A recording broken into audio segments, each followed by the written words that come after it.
जय हो महादेव। जय हो जय हो। प्रेम से बोल दी शिव गुरु महाराज की जय हो। साहेब भैया नीलम दीदी की जय। साचे दरबार की जय हो। देखी पूनम दीदी, हाँ। शिव गुरु के सुंदर दरबार आज लगल बा बिहारी बोर्ड में, और बाबा आके बैठल बनी और सब शिष्य आके कहतरी कि हे गुरुजी हमरो घरे रुआई, कविता दीदी का घरे आई, सबका घरे रुआई। आई आई और बाबा। कैसे कहतरी, कैसे हो।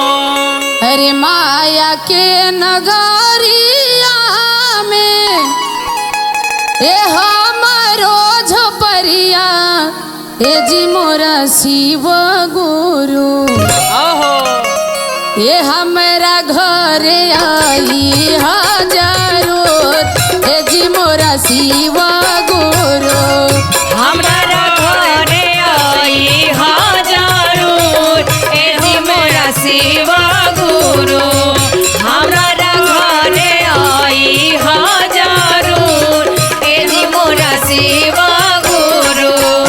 माया के नगरिया में हमारी झोपड़िया ए जी मोरा शिव गुरु।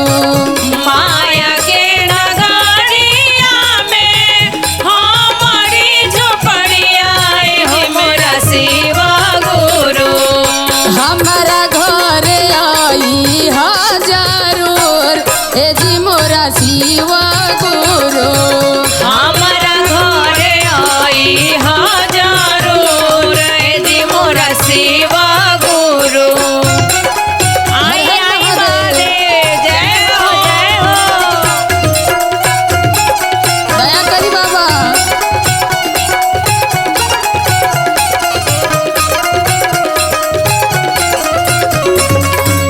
हमरा घरे आई हजारो ए मोरा शिव गुरु। हमरा घरे आई हजारो ए मोरा शिव गुरु। और देखी शिष्या कैसे कहतारी, ये हमारी नगरिया में भांगिया धतूर ये जी मोरा शिव गुरु। हमारी नगरिया में भांगिया धतूर ए जी मोरा शिव गुरु। हमारी नगरिया में भांगिया धतूर ये जी मोरा शिव गुरु। भोगवा लगई हजारो ए जी मोरा शिव गुरु।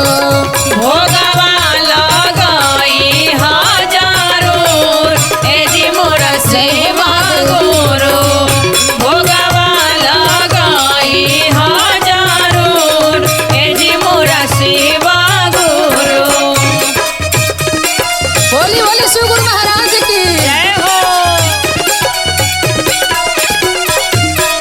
हमारा घरे आई हजारो ए मोरा शिव गुरु। हमारा घरे आई हजारो ए मोरा शिव गुरु। और देखी शिष्या कैसे कहतारी, कैसे साहेब भैया के माध्यम से 3 सूत्र मिलल बा, मिलल बा। और एकरे के पालन करके प्रियंका दीदी कैसे? ये दुनिया से पार हो जाएगा। और कैसे कहे के बा, कैसे हो। पहिला में दाया मांगब दूसरा में चर्चा ये जी मोरा शिव गुरु। पहिला में दाया मांगब दूसरा में चर्चा ए जी मोरा शिव गुरु।